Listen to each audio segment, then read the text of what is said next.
Alpha GP is one of the more interesting specs in the Crew 2 for one simple reason. Other than the Tractor Alpha GP, the Yassid design, that is the only exception to the rule that every single added vehicle to Alpha Grand Prix has been the best in the spec. This goes so far back. Originally, all we had was the Alpha Mark II and the RB14. Then, we got nothing other than this car, which people told me was a FIFA player car because of how I've made it. I do need to recustomize this thing. But this thing got added to the game and was instantaneously the best Alpha GP vehicle in the game. Right now, I can't believe that's a thing because I'm trying to drive it and it's absolutely abhorrent to drive. Go in a turn, please. You don't have to understeer every single turn, please. There we go. Then we get another vehicle. No, actually, I just lied. Because before this thing, we had the RB14 and Disruption Edition, and those were then the best in the Alpha GP spec. The Disruption Edition and the RB14. Well, I mean, the Disruption was better, and then also the RB14 was there. Then we got the Alpha Mark X, and out of the Alpha Mark X, well, and all of the other vehicles, that was the best. Do you get what I'm saying? Every single time we got an added vehicle, they were the best. Then time goes by, and we get the KTM Expo and the KTM Expo Spear Racing Ed. Bit of a controversial one here because the Spear Racing Ed KTM, well, this thing is a motor pass car. And also the second KTM to be a motor pass car and the best in the spec with the Nighthawk in motocross. But yeah, this thing is I believe currently this and the normal version of the KTM are the best in Alpha GP. Like by far, we got these in US Speed Tour. This thing along with the normal one, and then finally all the way in the end,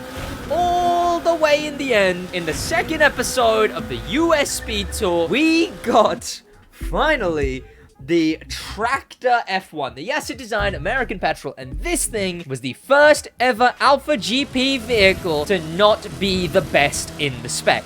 But it's still pretty good. It's better than the Mark X, and that was the last best in the spec, right?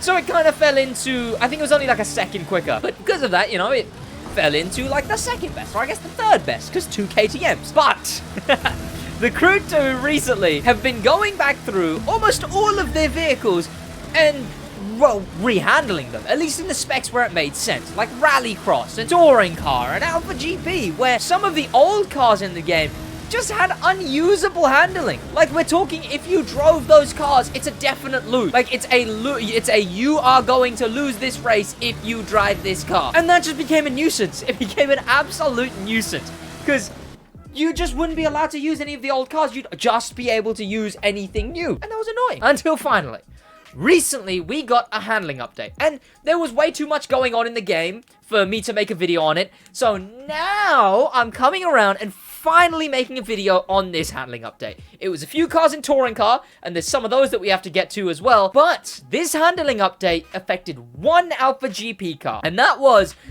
basically the only one I didn't just talk about. The normal version of the RB14. This thing just recently, within the last few weeks, got a handling update, making it not the best. Bear in mind, not the best, but on some tracks, that being the more turny tracks, is what I hear, the best option in Alpha GP. I completely missed it. It came out of nowhere, and we can't even get before footage because, well, I didn't know this was happening. I didn't know that we were about to get some handling update that would affect such a specific allotment of cars. So what I'm going to be doing today is I'm going to be comparing this directly with the RB14 Disruption Edition, because that still holds the older handling, and it just makes the most sense. You know, we got this one, so it just makes sense to go back to the Disruption to, you know, use that one in that and whatever. And, okay, clearly, I'm pretty bad at the game. I might go on wheel, I'm not sure yet, but we're going to try out both of these. Well, I'm going to try out both of these on events. And remember, these two, the disruption was better than the RB14 way back when. That should contextualize the footage you're about to see. Because I don't know what the footage you're about to see is, but you're about to see it. And it's going to be comparing directly the RedBull RB14 disruption and the RedBull RB14 full stop. So let's take it into like 2 or so races. 3, 2, 1. Right, so for this first one, I was worried that the results didn't show. I thought I got a worse, if not the same run on the right side than I did on the left. Wasn't the case at all. Now, partially, this could be because, you know, the RB14 might just be faster, but again, that is...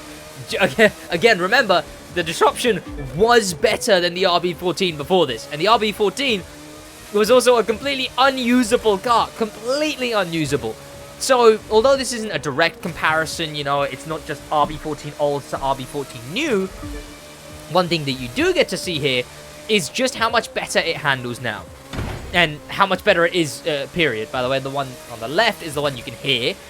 It's turns. Turns are the major thing. And you see it more in this race than the next race.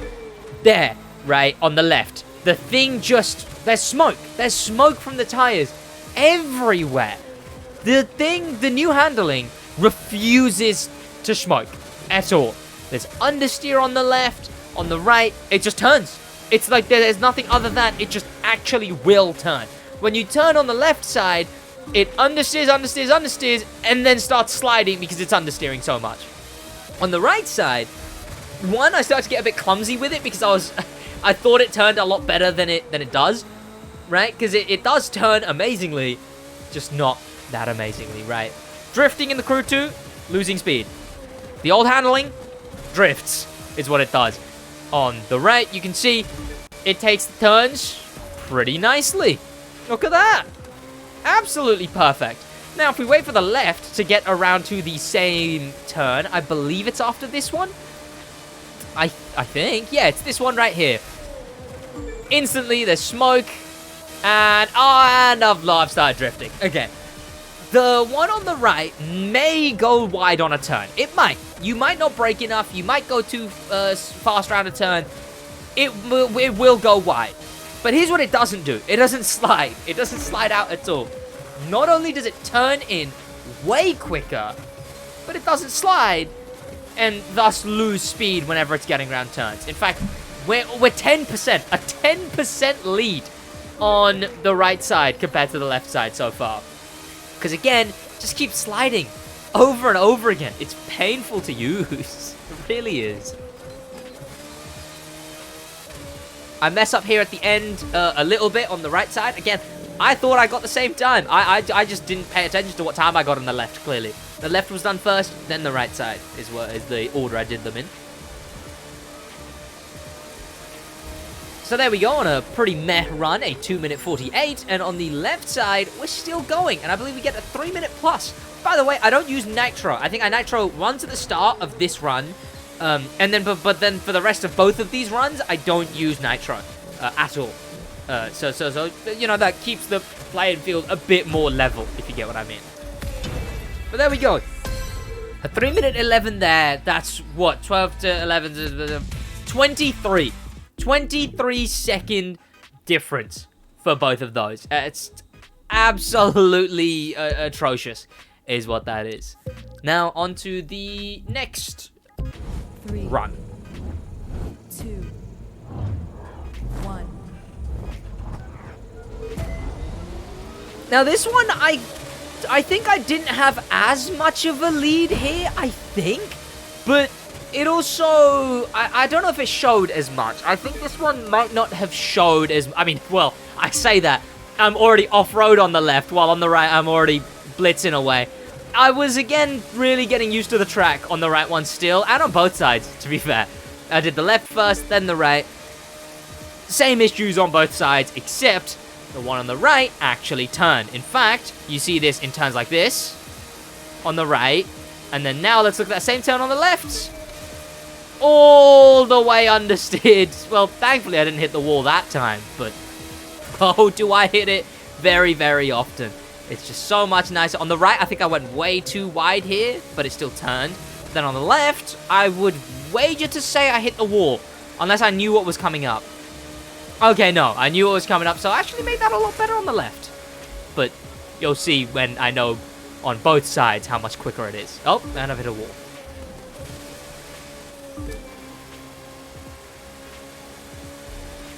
The turning circle is a really good one. Like, the improved turning, that's a big one, right? The turning circle is just so much tighter now. So much tighter.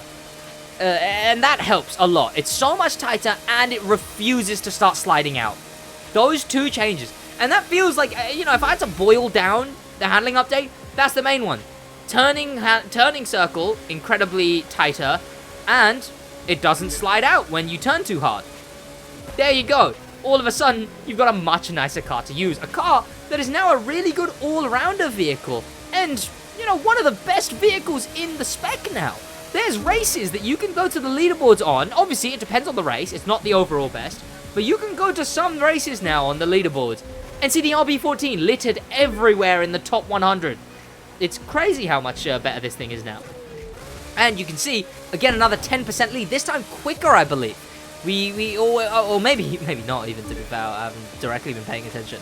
But actually, I believe I'm catching up. Whoa, okay. Clearly, there's a segment there that is a lot slower for that bit. But yeah, here we go.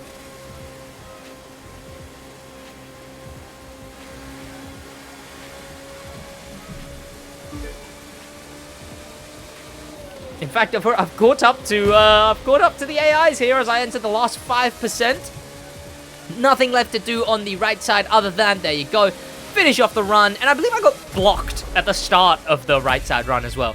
Crazy. And we're only just getting to 90% on the left. Oh, I lied. The one you could hear was the right side that entire time. Shout out to anyone who noticed, I guess.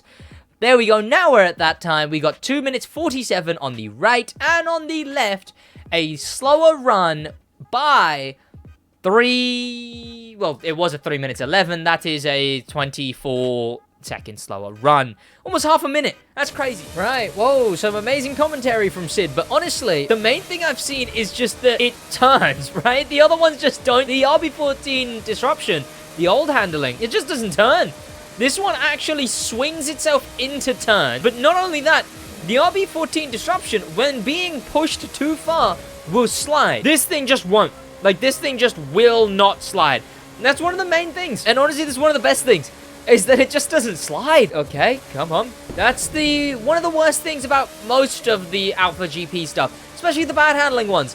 I mean, the best handling ones, like the RedBull RS01, that thing's basically a glorified street car. Sliding can be good if the car's powerful enough, but when the car's kind of goofy already, these Red Bulls, you know, the sliding doesn't really help. It just makes them really annoying. And apparently this thing's a decent all-rounder car. It's good for turny tracks, and I can see that. I can see that.